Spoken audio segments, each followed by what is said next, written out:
For over a century now, Peru has given us treasure after treasure. It's a vast country of extremes, from tropical rainforest to the dry deserts of the Atacama. In one of the most remote northern regions lies the most mysterious kingdom in Peru.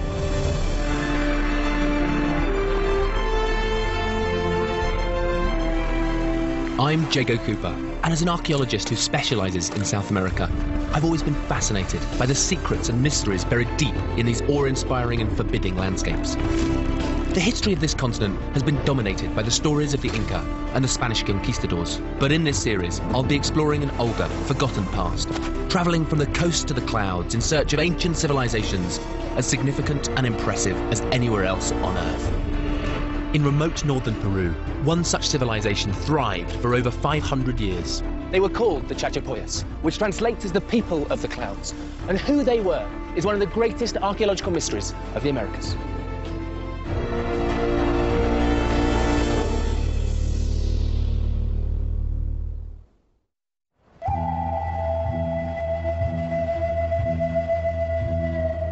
In the year 900 AD, on Andean mountaintops, lived the Chachapoya people.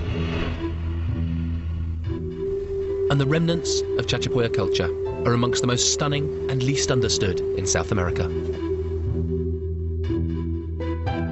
The Chachapoya, quite frankly, are still a mystery to us. All we have to go on are tantalizing fragments, treasures and artifacts from faraway tropical rainforests, tombs placed high on unscalable cliffs, mummies hidden in caves, and one of the most impressive archaeological sites in South America.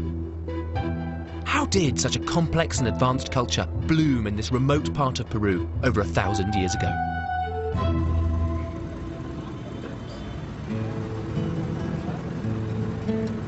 Before venturing into the mountains, my investigation into these enigmatic people begins here in the Peruvian capital, Lima.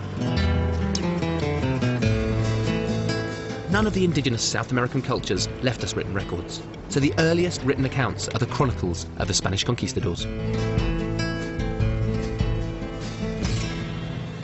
In 1638, a century after the Spanish arrived, Father Pedro Calancha, one of the first chroniclers, ventured into Chachapoya territory, and he wrote of the Chachapoya people that they were bellicose and indomitable, herbalists and sorcerers.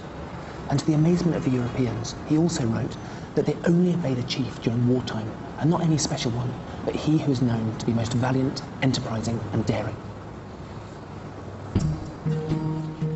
Sorcerers on mountain peaks, bellicose Indians who were not controlled by their chiefs. Intriguing though these conquistador claims are, they're not much to go on. The Spanish invaders weren't always reliable eyewitnesses. The problem is, only a handful of archaeologists have even ventured into the Chachapoya territory. So before heading into the Andes, I need a more trustworthy source. One of the few who has studied the cryptic Chachapoya is Adriana von Hagen, so I met with her to establish the basics. What is it that drew you to the Chachapoyas region? What do you find so interesting about the Chachapoyas culture? Just the fact that you know, they're so little known, and that the iconography, the imagery, that's what I've been studying, what it can reveal about a culture. You will notice that all Chachapoya sites, almost all, are located on mountaintops or ridges. And they were known as sorcerers, using Amazonian esoteric knowledge of herbs and hallucinogenic drugs.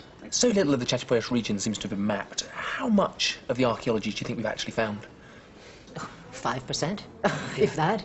Yeah. I mean, I can count on one hand the sites that have been excavated scientifically. Incredible. And it's a huge region. Yeah, it's huge. Why do you think more work hasn't been done by archaeologists there? Mainly because it's isolated. At least it's isolated to us in our Western sort of concept of getting to places, distant places. I mean, for the Free Colombian people, walking for 2 weeks is nothing. But for us, even driving for a day is a long way.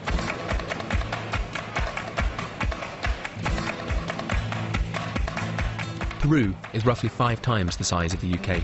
The Chachapoya were found to the north and on the eastern side of the Andean mountains, in 9,500 square miles of challenging terrain.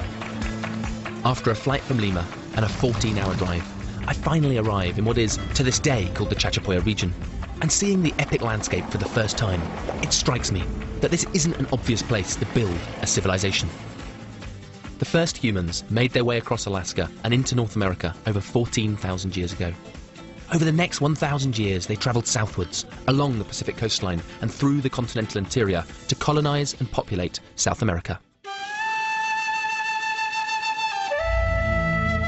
The Chachapoya culture emerged around 900 AD, and some archaeologists believe they emigrated to these desolate mountain tops from the lower-lying Amazonian region. But we know that when they arrived here, they built homes on the hilltops and eventually grew to a population of 500,000 strong. They ruled these mountains and valleys for 6 centuries. But the first question surrounding the Chachapoya is why settle in this particular region? To the west is the Andes, for thousands of miles the highest mountain range in South America. To the east, the vast Amazon basin, stretching out thick, dense tropical rainforest. To modern eyes, the Chachapoya region appears to be surrounded by barriers. Appears to be. Archaeologists have to look beyond first appearances. This is the Rio Utcubamba, one of many rivers that flows through the Chachapoya region. Although some of these rivers start just 150 miles from the Pacific coast, they defiantly all turn eastwards, flow into the Amazon basin, and run 3,000 miles out into the Atlantic.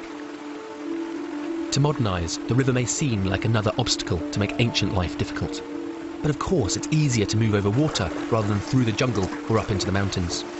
If, as seems likely, the first Chachapoya had rafts and canoes, the river takes on a whole new significance.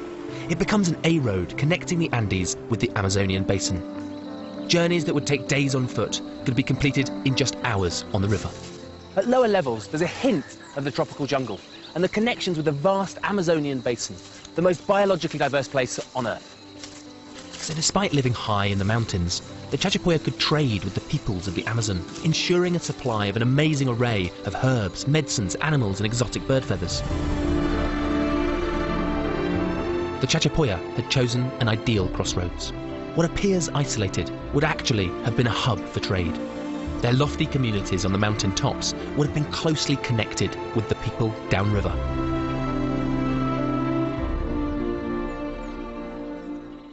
This is beeswax, a typical product of the Upper Amazon, and is exactly the type of exotic commodity that they would have traded up into the mountains and beyond.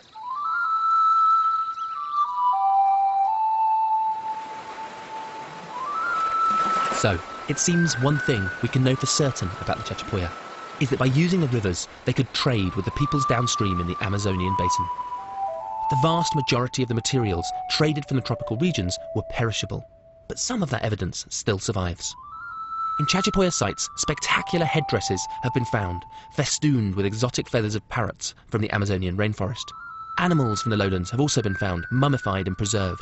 With such a rich supply of resources close by, it appears the Chachapoya thrived, transporting the tropical goods deep into the Andes. These transactions undoubtedly enriched the Chachapoya knowledge of herbs, medicines, hunting and mythology. But this wasn't their only frontier. The Andes is the longest north-south mountain range in the world. The mountains seem to represent an impassable barrier between inland South America and the Pacific coast.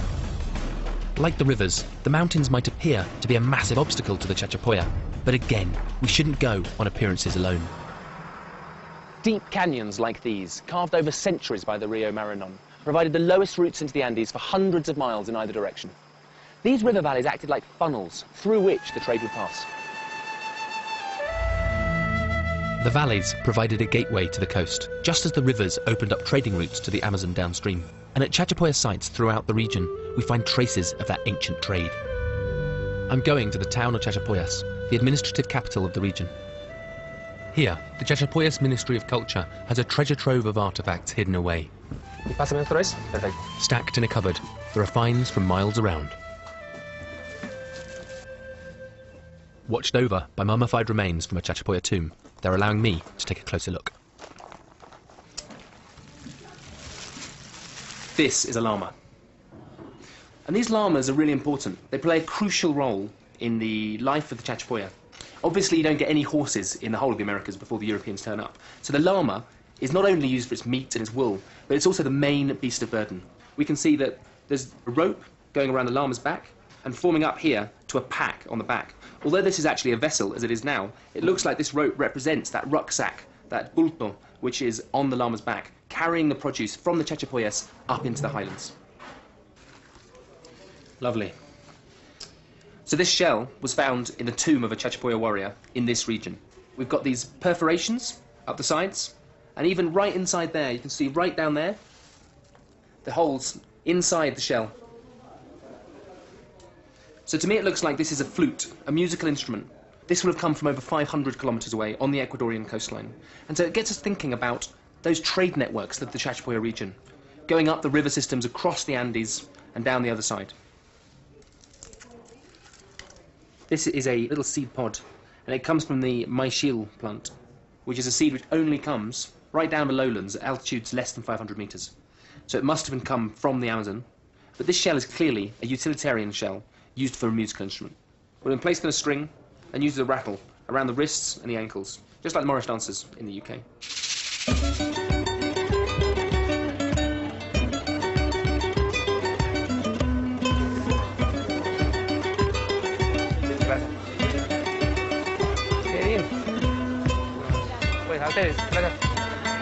But goods aren't the only things that pass along busy trade routes. With trade comes communication. With communication comes knowledge. Walking through a local market really highlights the benefits of an effective trade system. You don't have to mine your own mines to get metals. You don't have to forage for days in the Amazon to get exotic plants. What I think is most interesting is that having these trade networks exposes you to the new latest arts, technologies, medicinal plants, and most importantly, new ideas which can affect your culture.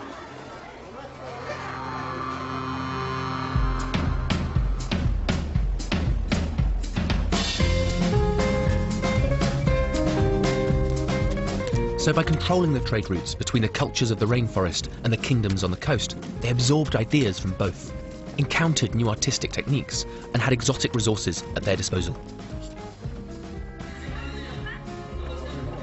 Believe it or not, the Chachapoya were pretty cosmopolitan.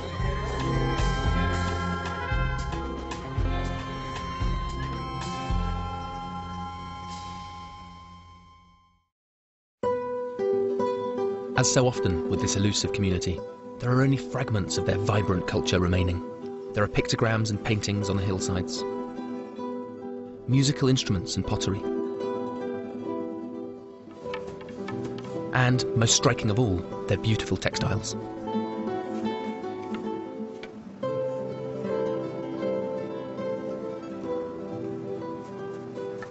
The Chachapoya region has always been famous for its woven textiles.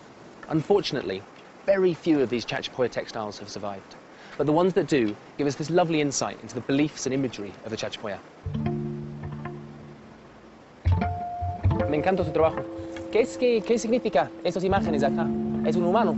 Es como yo. Ah, ¿es usted? ¡Ay, qué bien!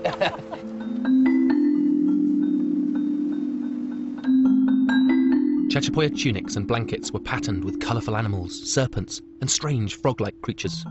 We simply don't know enough to say for sure what these images mean, but it does suggest a rich, highly developed symbolic belief system with influences from both the lowlands and the highlands.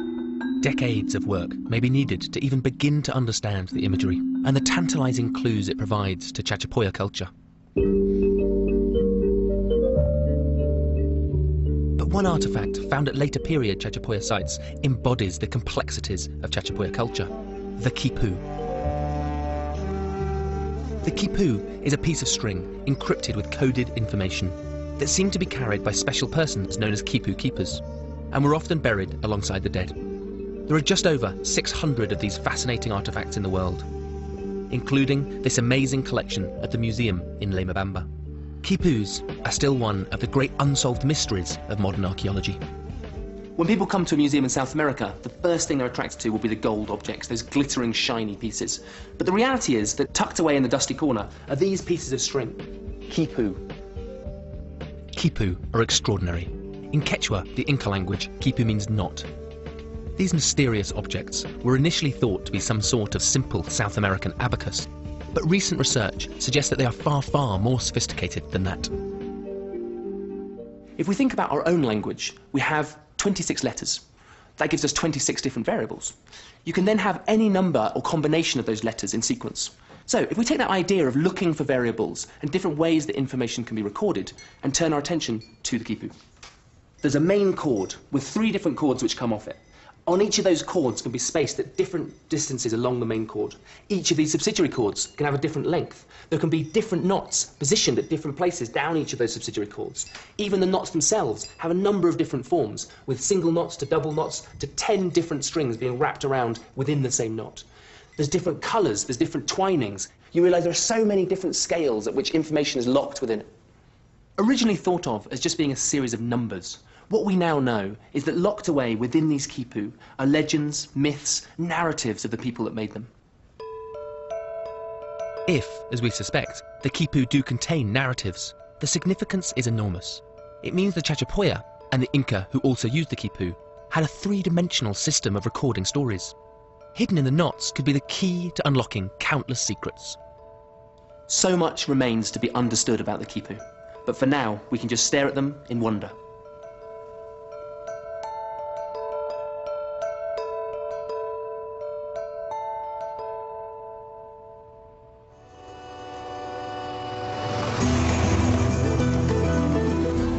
We know that the Chachapoya were a trading people, and that they absorbed influences from across the region.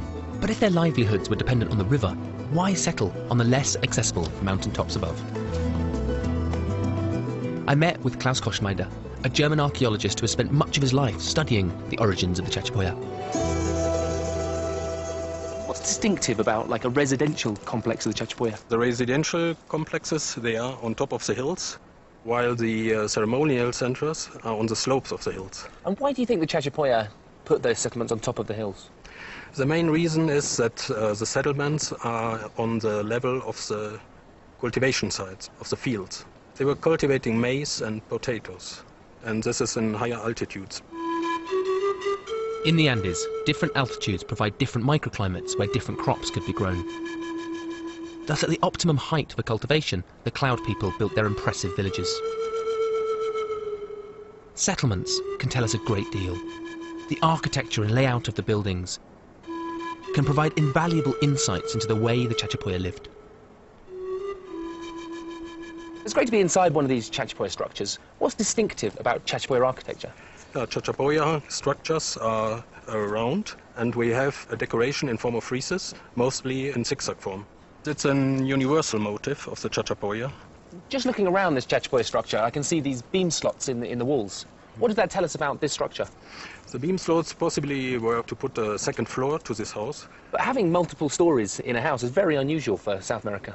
For me, this is really quite a large building. I mean, it's a large structure to be having. Yes, this structure is not an habitation site, it's a ceremonial site. No? And so inside the houses, they were practicing rituals and dances.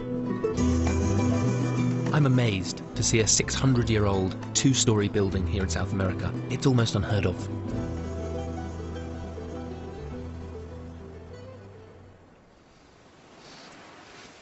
I'm struck by how sophisticated these structures are. This reconstructed building reveals that the Chachapoya were not just talented traders, but skilled architects and builders. But the settlements pose as many questions as they answer. Klaus talked of their ceremonial buildings, but we don't know exactly what kind of ceremonies the Chachapoyas used when in life. But we do know about rituals around death, which can tell us a great deal. I want to see for myself the elaborate Chachapoya burials, so I'm going far off the beaten track, beyond the road network, where the remains of the Cloud people lie undisturbed to this day.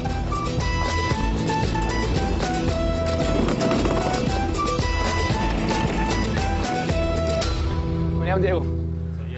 Egrin. Sí. Se llama El Loco. This is my horse, and it's called the Mad One, El Loco, which fills me with a little bit of fear.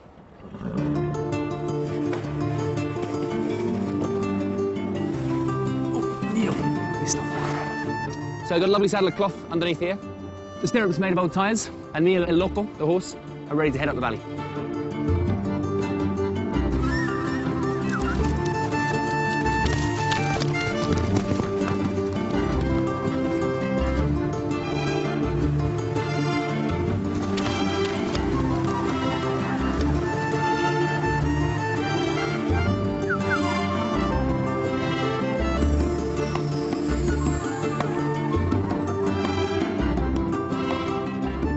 El Loco and the other horses will take our expedition part of the way up the mountain. until we get within sight of the towering cliffs of Lapitaka. It's tough and arduous terrain, but archaeologists should never grumble, because it's the very remoteness of these sites that have protected them from treasure hunters and looters that are a constant threat in this region.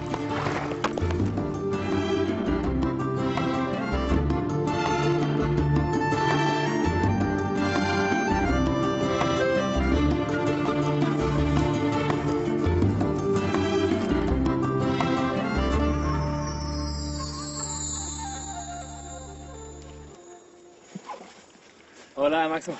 Hola, Diego. ¿Cómo estás? ¿Todo bien? Muy bien. Bueno, me encantó. Bienvenido. Sí. This is the most insane spot. We've just come down from the top of the mountain and just caught up here with Maximo, who's one of Peru's best mountaineers. The impact. The reason I need Maximo's climbing wisdom is that I'm here to see for myself the cliff tombs of the Cloud People. These vast cliffs in the remote site of Lapitaka are a true necropolis, a Chachapoya city of the dead. I never thought I'd be sitting on the edge of a mountain, about to drop off and feeling bloody terrified. It's a seriously long way down.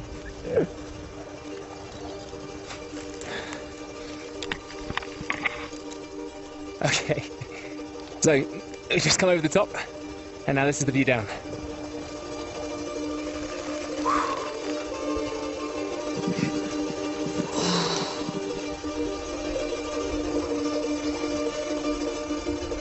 You can feel the sensation of the rope grinding on the limestone as you go down. There's a 300-metre vertical drop from the top to the bottom of the cliffs.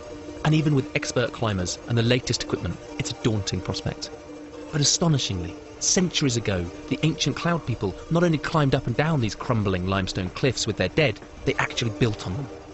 You can see signs of Chachapoya walls on this rock face. They've come up here and built these walls on this vertical rock face. These crumbling limestone cliffs are pitted with caves, and the Chachapoya transformed these, we think, into burial chambers. And what's most remarkable of all is that some of those burials are still here. How the Chachapoya got up here is completely mind-boggling.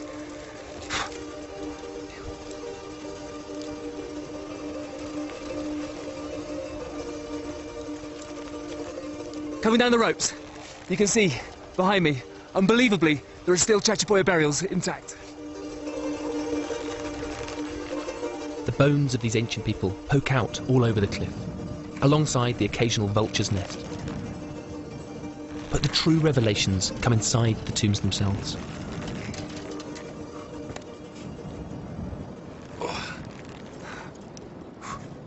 Nice. Excellent. Wow, we're inside the cave. Whew. It's a little natural cave, but just here on the edges, you can see the Chachapoya have built some walls up, expanding the size of the cave. We're still a good 100 metres up still. Whew. And I can't imagine there's been too many people here since the Chachapoya were last here 500 years ago. Oh wow, that was really quite some ride down. These inaccessible little cave tombs are known as chulpas, and it's a real privilege to be inside one.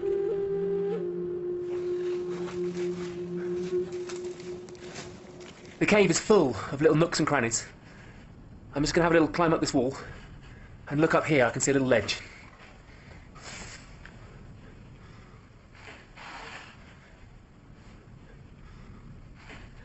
Inside this alcove is a human skeleton that is still articulated. It's still intact. All the bones are in the correct position. And you can see that it's been wrapped in some sort of tunic or shroud. That is truly spectacular. This cave is just one of many within the honeycomb cliffs of Lapitaka, and all the remains appear to be carefully, ritualistically positioned. Wow.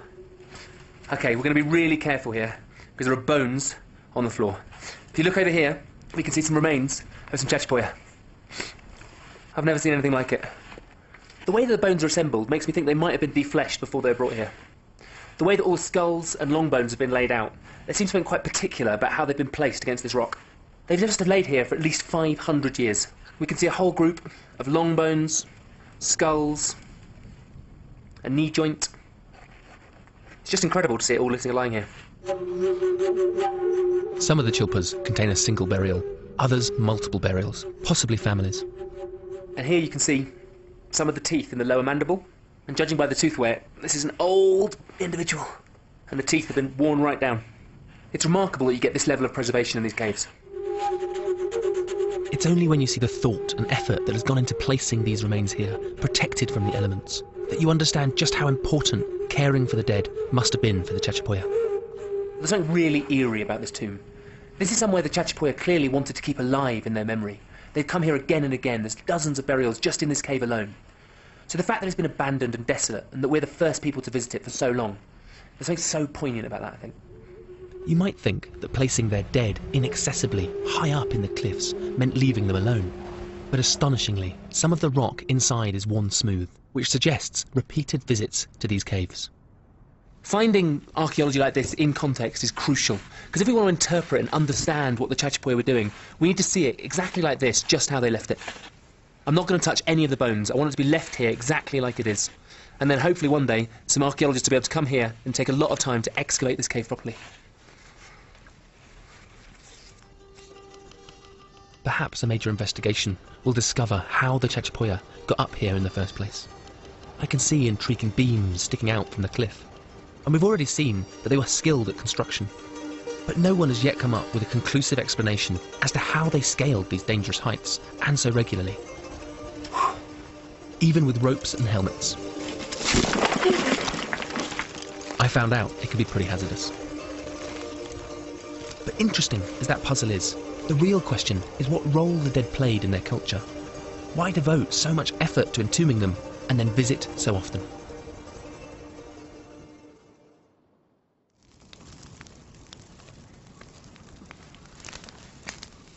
Finding an answer isn't easy, but a different kind of tomb provides another clue, albeit one tainted by recent history. Chachapoya sites are hard to find. You often have to come right up into the hills to try and find them. But they're also becoming increasingly vulnerable. In 1996, some cattle ranchers were pushing through a valley like this when they saw a tree had fallen down off the side. Behind the tree was a small opening. Curious, they went right inside and found 200 Chachapoya mummies. The site was called Laguna de los Condores.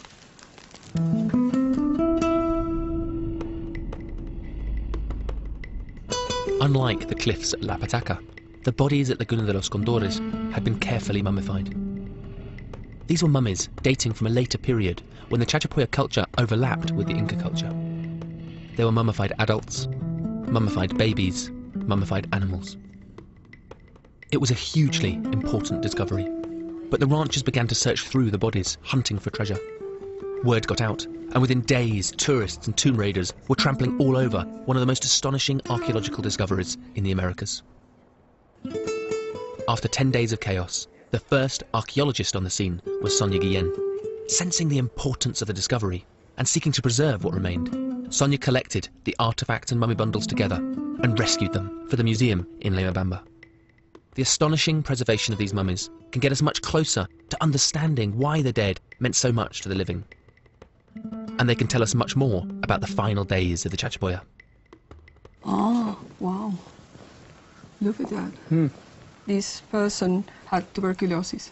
He was a young individual, and he probably died because of a complication with tuberculosis. There are more than 200 mummies here in the museum's controlled storage room, and by examining them, Sonia and her team have got as close as anyone can to understanding the belief systems of the Chachapoya. You get to connect to an individual, you get to connect to the last events before this individual was taken to their final repository, and individual by individual you can get to learn about a population. Most of the mummies have never been studied scientifically. Today, we are unwrapping this mummy for the very first time. From X-rays, Sonia can tell the bundle contains a young man who appears to have died from tuberculosis. He was mummified and left in the cave some 500 years ago, and no one has set eyes on him since. Until now. There we are.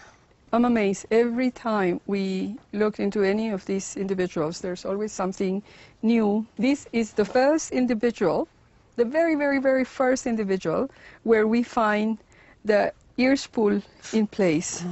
Okay? Wow. And what material is that made out of? Wood.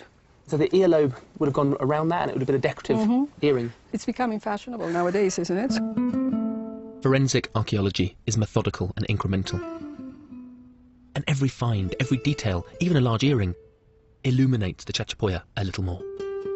So look at these hands, like up round the face. I mean, they've been deliberately tied there twice, like round the fingers and round the wrists. Yes. Why do you think they had them up around the face? Sorry if I sound oversimplistic, but I think this was the best place to put them. They were trying to make a package that they could move from one place to the other easily, you know, by foot. So here, as in the cliffs, the Chachapoya dead were not left to rest in peace. Archaeologists believe the living tended to them, rewrapped them, and may even have taken them from the tombs and displayed them. What can this tell us about their attitude to the dead? When you see that the effort they put into creating these mummies, do you think that's because they're trying to keep people alive, the memory of them alive, and have that sort of connection between the living and the dead? Definitely, because in those days, what else did you have to keep your memory alive? It was to keep the individuals close to you. And remember also that your rights to a territory are rights that are defined through your ancestors. So it's important to show others also that your ancestors are here with you, helping you demand that this territory is yours. The effort of mummification, of scaling impossible cliffs with their dead. It wasn't simply about remembering those they loved. It was a ritual that helped root the Chachapoya in their land. So looking at these mummies for all these years, what are like the key things that you think you've learnt? When you approach a mummy bundle, a mummy, and with this whole context, you can't avoid connecting to emotions, and they connect to you as humans.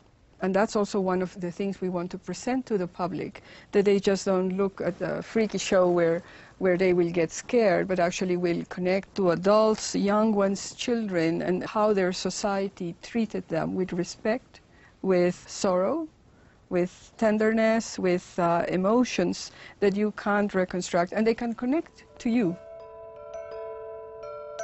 The mummies from Laguna de los Condores give us an amazing glimpse of the Chachapoya attitude to life and death. Displaying deceased ancestors seems to have been about identity and belonging. But the funerary culture of the Chachapoya reveals even more than that. As well as mummification, they built sarcophagi to display their dead. And what these structures don't have is just as significant as what they do. How a people bury their dead is one of the best ways of identifying hierarchies. What's interesting about the Chachapoya is that they appear to be egalitarian. There are hundreds of sarcophagi like this, with men, women and children buried inside. But significantly, there are no elite burial sites, no royal tombs. Unlike many other ancient cultures, nor are there depictions of servitude or of regal figures being worshipped.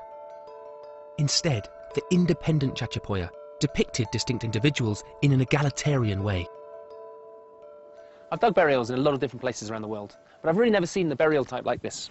The Chachapoya build these sarcophagi in these sort of anthropomorphic forms. They have stones cascading around in a circle and then held together with a clay and straw matrix. What I like about them is that they're all quite standardized. They have these faces with a distinctive nose, this flat face, but each one, although it has a standard form, has been made individually. Here we can see some of the decoration. What you got is a decorative pattern made out of like an iron oxide paste, which gives it that red colour. I like it because you have these bands of decoration which can be made individual, representing that individual family member.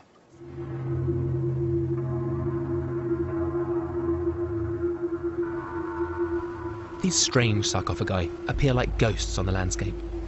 Not enough archaeological work has been done to be sure who they commemorate, which is not surprising given how difficult they are to access. In fact, some of these intriguing little mud and straw statues seem to be protected by nature itself. So just over here are 9 Chachapoya sarcophagi. I really want to go and have a closer look, but the one on the right inside has a nest of killer bees. The bees have killed a few people in this valley over the last few years, so there's no way I'm going to get any closer. To see more evidence for this surprising lack of hierarchy, you have to fight your way through.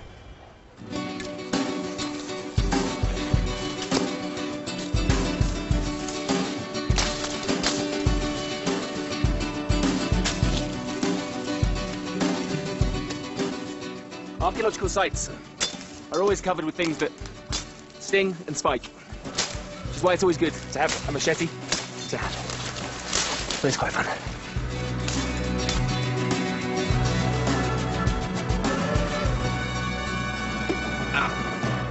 spike in the head. A few spines.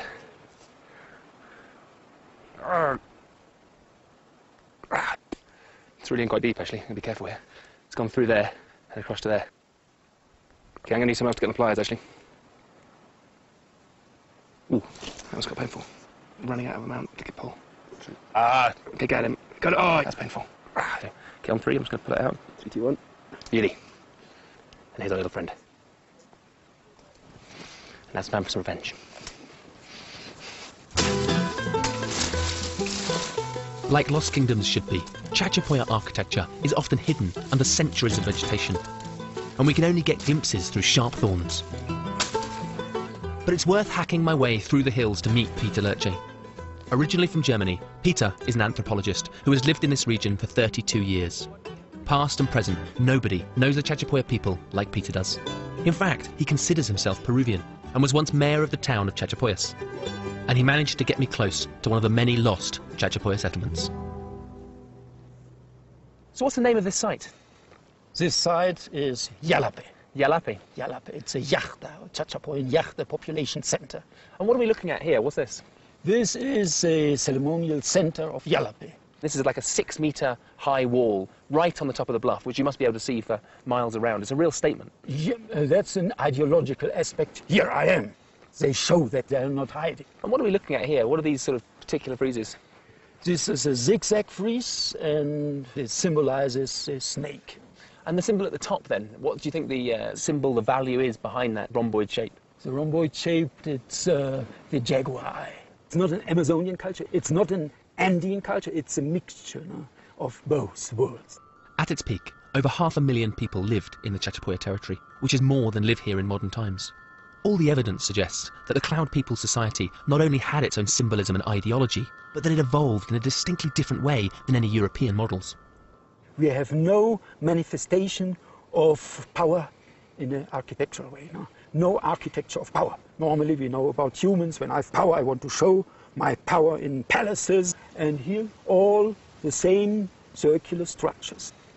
And this challenges some major constructs of archaeological interpretation, because when people think of a united culture of 500,000 people, we associate that with a hierarchy, with an elite, but we just don't have that with the Chachapoya. Archaeologically or architectonically, there is no evidence. Some of the technological developments you see at places like this, and the organisation of labour, it's great to think that people must have been coming together as a collective rather than under an authoritative leader. For necessities, they knew they need retaining walls, they need agricultural terraces, so they had to stand together and work together. I must admit, I'm beginning to fall for the Chachapoya. The evidence so far points to their architectural prowess, their egalitarian culture, and a real devotion to their dead. Lots of archaeology around the world emphasises the more brutish side of human behaviour, battles, weapons, sacrifices. But the Chachapoya challenged that assumption, that all human societies evolve in the same way. Let's not delude ourselves. This is no South American Garden of Eden. It's a tough place to live, and the Chachapoya often squabbled amongst themselves. But there was no rigid hierarchy. They shared ideas. On these mountain slopes arose a society that was both complex and cultured, with their own art and architecture, their own beliefs and values. For 600 years, the society thrived on this land and enriched their knowledge by facilitating trade. As the Chachapoya civilization developed, it was constantly growing and innovating, coming to dominate the landscape for thousands of miles around. They built round houses that could be seen on the numerous mountain peaks. They built tombs on cliff faces. And at the heart of the Chachapoya territory, they built their masterpiece. Any notion that the Chachapoya were mere passive traders is dismissed when you come to the most famous Chachapoya site in the Andes. Covering 15 acres, 10,000 feet above sea level. This is Cuelap.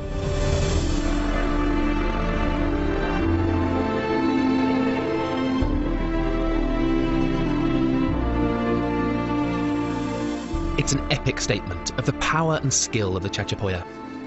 It's estimated that Cuelap took centuries to build, and it's probable that the people who lived here were constantly reinforcing the structure. In places, the thick platform of stone is over 65 feet high, and some of the finely cut limestone blocks weigh more than 3 tons. This is a building of such awe-inspiring scale, it's hard to believe it was built by hand. You don't have to be an expert to see the sheer scale of work that's gone into building Cuelap. These 60-foot-high walls enclose a site that has transformed this mountaintop. The question is why? Why would the Chachapoya carry hundreds of thousands of stones like these up the mountainside to build this incredible site? In part, it was a safe haven. The three entrances into Cuelap are in themselves clever and defensive. The entrances initially appear open and welcoming, but any gung-ho enemy charging through will quickly find the walls narrowing until there's only space for a single warrior to pass. And so if the Chachapoya wanted to fend off an invading army, the architects who designed this entrance would have made it easy for them to pick them off one by one. Like so much Chachapoya archaeology, scandalously little research has been done on Cuelap. And to document this astonishing ancient citadel would take years. The sheer scale of the site is incredible, with over 400 stone buildings hidden beneath the undergrowth. I met with Alfredo Narez, the archaeologist who has been studying the site for years. ¿Cuándo han llegado la gente acá? ¿Cuándo es el parte principio del sitio? Los fechados más antiguos que tenemos son de alrededor del siglo VI, o sea, 500 después de Cristo, pero sospechamos de que la ocupación comienza antes, quizás en el 400 después de Cristo ya el sitio comienza a crecer. Alfredo believes the site was occupied for more than 1,000 years, though whether the first people here were Chachapoya or an earlier culture is unclear. Cuelap is 500 years older than the more celebrated Machu Picchu, and is intriguing in both its construction and in its purpose. At first sight, the structure certainly looks defensive. Es increíble el sitio aquí de Cuelap. Para usted, ¿piensas que es una fortaleza? Aunque muchas personas piensan de que es una fortaleza por la dimensión de sus murallas, por el control de los accesos, pero de acuerdo a nuestras excavaciones, nuestras investigaciones, es muy difícil defender el monumento desde esta gran muralla porque, en primer lugar, casi todas las estructuras están sobre la muralla. O sea, no crea un espacio que permita desde arriba defender el sitio. Es imposible. There are secrets locked away within the walls that suggest the site was much more significant than just a fortress. Yo creo que este es un centro sagrado por excelencia. Cuando las comunidades que vienen de fuera a construir llegan al lugar, no solamente vienen con ofrendas, con comida, con mucha bebida y hacen mucha fiesta para construir, sino que también traen parte de los huesos de sus ancestros. Y los deben haber traído en bolsas, en tejidos, y luego colocados en diferentes lugares. Este monumento es en realidad un inmenso cementerio. La gran muralla externa está completamente llena de entierros secundarios. Today, Cuelap feels a long way from anywhere, high on a mountain, surrounded by a beautiful but a very empty landscape. But over 1,000 years ago, archaeologists estimate that as many as 3,000 people crammed into this amazing mountain-top citadel. Far from being at the fringes, Cuelap and the Chachapoya people who lived here were at the center of ancient life. Entonces tenemos esta idea de una cultura bien definido y bien sabido del área de parte grande de Sudamérica. Es una de las culturas más importantes de esta región, en la Amazonía, en los Andes nororientales, que dieron como consecuencia uno de los monumentos arqueológicos, arquitectónicos, más espectaculares de toda América.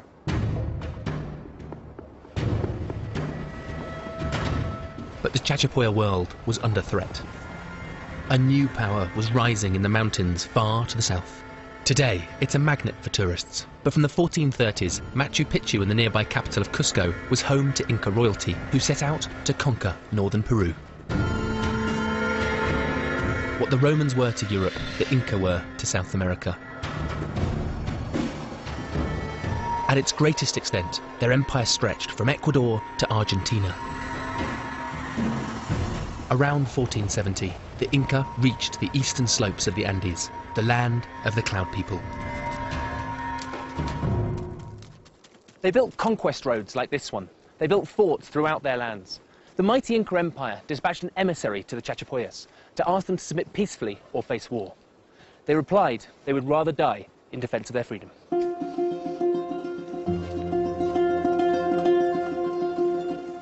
Above all else, the Inca coveted the valuable Chachapoya trading routes. Access to the Amazon was everything. But the Inca foot soldiers struggled to suppress the Chachapoya people. They rebelled and had to be reconquered twice. The Chachapoya paid a heavy price for their resistance. The Inca Empire had a policy they called mitme. A conquered people would be dispersed far and wide, forcibly removed from their home territory to far-flung parts of the Inca Empire. The Chachapoya people were scattered and broken, sent to what's now Ecuador and to the shores of Lake Titicaca, where to this day there is a town called Chachapoyas. Some estimates suggest as much as half the population were exiled, with many others killed.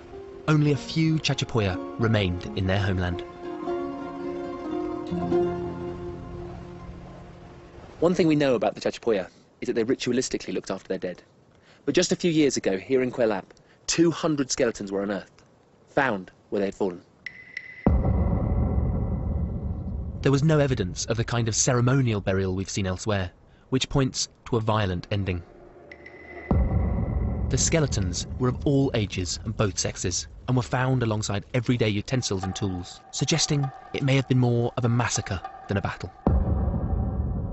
It seems likely that the 200 skeletons were the last Chachapoya in Quelap. The Inca ruled over the remaining Chachapoya until the New World changed forever, with the arrival of the plundering Europeans. By the time the Spanish arrived in this part of Peru in 1535 AD, they were able to exploit the resentment of the Chachapoya against their Inca oppressors and persuade them to join them in the fight against them.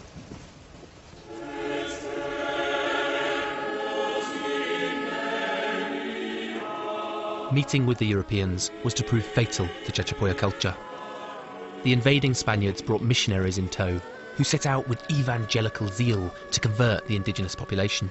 Worse was the smallpox, measles and diphtheria that swept through the Chachapoya in the years that followed. Within just 2 centuries of the Spanish arrival, 90% of the remaining Chachapoya had perished.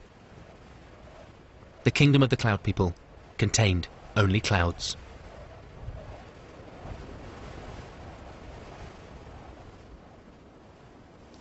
The Chachapoya were gone. The cloud forest from which they came grew around their structures, swallowing them up where they lay unseen for centuries. Even today, it is certain that somewhere out there are many more Chachapoya tombs, towns and monuments that lie hidden in this vast and beautiful region.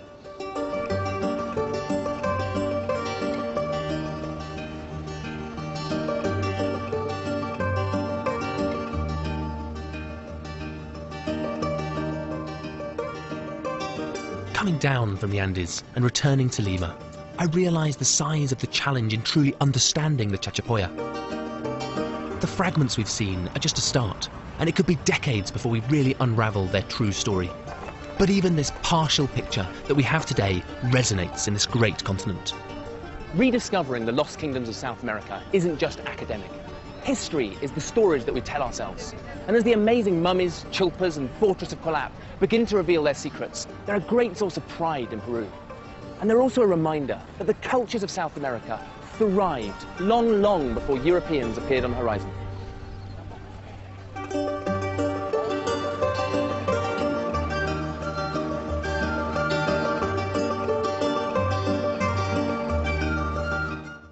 Later this week on BBC4, a brand new programme heads to Gibraltar as we get a glimpse of the rock from the point of view of those who call it home. Gibraltar, My Rock, is at 10 on a Wednesday.